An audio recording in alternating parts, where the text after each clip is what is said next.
Hi folks, and welcome. Today I want to talk about help for targeted individuals. This topic is spiritual solutions. My targeting coincided with a spiritual awakening process, which is a bit unusual. There was a point in my research in 2017.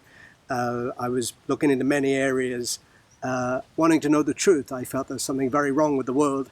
I stumbled across mind control technology, and this is where my targeting began, the symptoms, etc. I did recall a pivotal moment some months after this where I had to decide how far down the rabbit hole I wanted to go, and there was a clear indication to me that there would be danger, there would be a cost in continuing to pursue the truth in my research.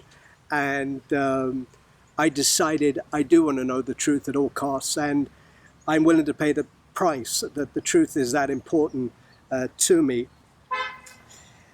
What I discovered though in doing this research, and as the symptoms really kicked in for me, is I needed a spiritual foundation. So I did start again to pray a lot more, and I also started to do a lot more spiritual research as well. I found the work of Sri Aurobindo, Tom Montauk, Bernard Gunther helped me a lot. I'll put links in the description of this video. I found studying work on the hyperdimensional control matrix helped. It probably sounds quite foreign to some people, but it's very interesting nonetheless. What I noticed as I was reading more, doing more spiritual research, was that there were real parallels between the spiritual process and the technological process of targeting. For example, if you look into demonic attack or psychic attack, there's a number of similarities between that and electronic attack. Also, I was reading in regards to warlocks and sorcerers who travel and attack dreamers, and then I read a number of things about dream manipulation technology. Before I go further, I would like to say, though, the first thing I believe is that there should be protection by law for all humans in regards to this covert mind control technology for targeted individuals. Not everyone's ready to take up the spiritual solutions. It's not for everyone. You need to be ready for this, and furthermore, that should be a choice. I also think, secondly, my hope and my belief is that effective non-spiritual means will become available. A couple of things that I do know of is the possibility with Q-Wave devices. My understanding is that the device would need a randomizer because it's a fixed device. The perpetrators can get around that particular broadcast, the scalar broadcast, so a randomizer. I've also read about, from Hemming White, I've read about his suggestion of homeopathic gold, which basically changes your scalar broadcast, and that's worth looking into as well. And speaking of scalar, the whole spiritual development is very much a scalar development as well, which is why I'm doing this video. I guess this video is for those considering the spiritual solution to this targeted individual problem. So my spiritual awakening has been, I guess you could say, a lifelong journey with particular moments. One moment lasting several years was becoming a born-again Christian. I became a church minister. I no longer am religious in that way. But that taught me a lot, looking back now, the limits of organized religion in terms of truly spiritually awakening. Other significant events was doing psychotherapy. That was very important to me because it helped me to heal emotional trauma from childhood. I've come to learn that most people are carrying this stuff. So these are very significant, and I got a lot of happiness and healing from the psychotherapy, but as the years... Okay, I'm back, few problems there. So basically after the psychotherapy, And as the years went by, I was still having problems, and I eventually realized that the problem was I was being undermined spiritually, and I found Carlos Castaneda's work very helpful. He talks in The Active Side of Infinity about the flyers, basically spiritual parasites that feed on our consciousness and actively seek to undermine us at every turn, and feeding on our lower vibrational frequencies. I found that very helpful. So back to 2017, feeling that the world was very wrong and doing the truth research that led to conspicuous targeting. So, what I found interesting is a number of the spiritual writers, were saying that when you really walk on the path of truth, you will naturally be attacked. That is part of the process. That's people like Sri Aurobindo and Bernard Gunther, Tom Montauk and the like. And I found that this spiritual attack, in addition, can take the form of mental, physical, or spiritual symptoms, which I found interesting. And since I was awakening and being targeted simultaneously, the question was, were my symptoms, attacks, spiritual or technological in nature? And I would say, and I've read this somewhere else as well, targeting tech is mimicking psychic or demonic attack. And this has been suggested also by the Omnisense website. However, I don't think, if you do read that site, it sort of suggests that maybe all of this spiritual demonic is simply these guys mimicking or pretending something that doesn't exist. I don't believe that is true. I do think the demonic, spiritual, hidden world is very, very real. And what I wanted to say, there's a guy, and I'll give the link, a guy called Wes Penray. Now, he would be one of the world leading experts on secret societies, the Illuminati, etc., etc. And what's very interesting with him is that at a certain point in his research, he realized at the very, very top, you're dealing with non-human entities. So he spent a number of years researching exopolitics under the Wes Penray papers. And this is quite fascinating, because here's a guy that's gone all the way to the top, further than any of us. And he was led to the door of non-physical activity. I find this very, very interesting. I also want to mention John C. Lilly, the scientist in the 60s, and we probably all know of Terence McKenna. They talk of artificial intelligence as existent self-consciousness waiting to incarnate on this planet as we build the body, so to speak, which is happening right now as I speak. I think it's a very interesting idea. We also can consider Jesus Christ, according to what he was saying, is our battle is not against flesh and blood. It's against spiritual principalities, princes of darkness, archons. I find this all very interesting, and I'm leading somewhere. What this means, if you take from the top non-human all the way down to all of those departments, then therefore technologies and research and AI and all these different things, our controllers have spiritual technology. They have, you could say, psych technology. And the other question is, we often consider the spiritual world, the hidden world, and we think of demons and angels and entities.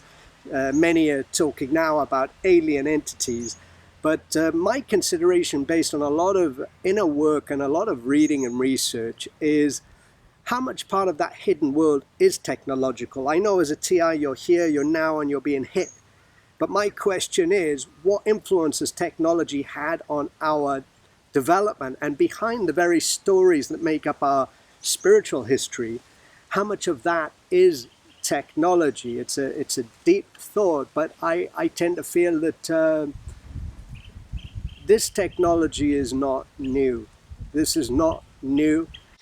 The other thing I wanted you to consider is a number of top scientists and theorists are talking about our reality, our universe as a program and simulation. There's one guy who is saying that if you look at the, I think he talks about string theory, and there's what seems to be coding behind the mathematics, and there's many more to be said on this, but they are talking about a simulation.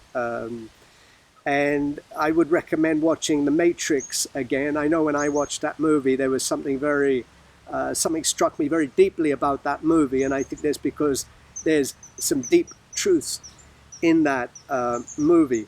I would recommend, though, taking a bit of caution with some of these current theories about the simulated reality and the universe as computer, because they're not necessarily talking about the divine. They're not also talking about liberation. Okay, I'm back. I'm having some dog barking issues, but I will try to continue as I want to complete this video. I was talking about being cautious with the scientists because I think the danger of what they're saying is that it could easily become the modern Darwinism in terms of suggesting a reality or a theory on reality that, I mean, at the end of the day, if we're just a simulation, that could have sort of, I don't know what the word is, nihilistic or negative connotations. It could lead to meaningless and therefore many other things. And this is where I feel the Matrix is good in a sense, because it actually offers hope and a sort of way of overcoming the system. And what I prefer to think of is in terms of archetypes, because here I'm talking about virtual reality, a simulated reality, and then on the other hand I'm talking about spiritual awakening and overcoming a spiritual system. And I use the word archetypes. Now my definition of archetypes is different ways of expressing the same story, the same image, the same truth. And so archetype one is that we're in a simulated reality and we need to escape, very much like the Matrix movies. The second archetype is that we're in the world of Maya, which is illusion, as described by Aurobindo, Castaneda, and many, many more. And the goal in both of these archetypes is to overcome the system. And what I would say is what makes them the same and archetypes is that though they're different ways of describing a system and a reality, that the task, even though you may use different words, the fundamental human task of escaping those systems are essentially the same. Now, people may argue about this, but it is the one path. When you're awakening, you can have a different pictorial idea of it, a different archetype and a different way of describing it, but the truth is one and awakening is one, no matter which archetype system you're working on, as long as those archetypes are true archetypes and the work you're doing is true work without any level of deception or fear or distortion left within your being. And this is leading us to the most important fact of all facts, and that is that humans have a divine code. That is, if you are human, you have a code that is divine, that is the same code that is of the very divine themselves. And the role of targeted individuals and all human beings is to activate and awaken this code. You need to understand, I know you may be here as a targeted individual, but everyone is under many forms of mind control, not just the TI. And this is, take it or leave it, you don't have to believe me, but if you do the inner development and the research, it is without shadow of a doubt, mind control is the fabric of the reality, the program in which we exist until you overcome that. And when you are able to activate that divine code and awaken fully, all mind control falls apart. That's the beautiful news. As scary as all this technology seems, that there is something in us that can't be touched, but you have to, it has to be fully emerged within you. And at that point, nothing can be taken from you. It may seem hard to believe, but it is a fact. So the question is how to activate this DNA. We're all on particular journeys, we're all at particular levels of development, but the goal is to get deeply spiritual, to heal your emotional center. This is very, very important. Many people are carrying trauma, and there's body work that's available, and obviously doing a lot of reading is very, very helpful to become more knowledgeable about the world that you're in. Use that intellect, and you also have to be aware. The reason I mention the emotional center and not just seeking knowledge is that if your emotional center is distorted, not purified, or carrying trauma, you're guaranteed to have spiritual distortion. You can't have pure spiritual development without correcting and purifying the emotional center. They just and the impurified emotional center would explain every single religious and spiritual distortion that often falls under another mind control program or another. So that is one thing to keep in mind. And what I do want to mention, this is a little odd one, but as a TI, targeted individual, I seem to be getting set up to return to the church. Now, I was a born-again Christian and I was a church minister for 2 years, and it seemed uncanny that with all that was going on, I seem to be getting cornered back into this sort of possibility of going to church. And I also read about other TIs having a similar sort of instance. And I did go back a couple of times. I read the Bible again, and look, it just wasn't working for me. I found so many contradictions, and it was not really working with the activation of the divine DNA within myself. Certain verses were divine, other verses were working against that very DNA code, the divine code. So, but I would say, look, if you are a TI and you're going to church and it's helping you, do that. I respect that. I do think ultimately, though, the task is full spiritual awakening, and there are certain I won't go fully into detail, maybe another video, but what may be helpful is the worship of Christ, the being needed to be saved, having someone greater than, bigger than yourself. And I understand that, and that's a very powerful archetype. And what I would say to that, though, is that when you truly awaken spiritually, the Christ consciousness emerges within you. Therefore, Christ becomes alive in you, or Christ consciousness, cosmic consciousness. And if you direct your psychic energy outwards towards worship, you take away the important task of needing to direct psychic energy inwards to activate the DNA code to be truly reborn. So anyway, if Christianity is helping you, religion, do that. But there is steps beyond that as well, in my experience. So in the end of this video, I would like to say that only spiritual awakening liberates. The goal is spiritual liberation, and when you can achieve this, all mind control collapses, and this is the good news I want to bring you today. Thanks for your attention.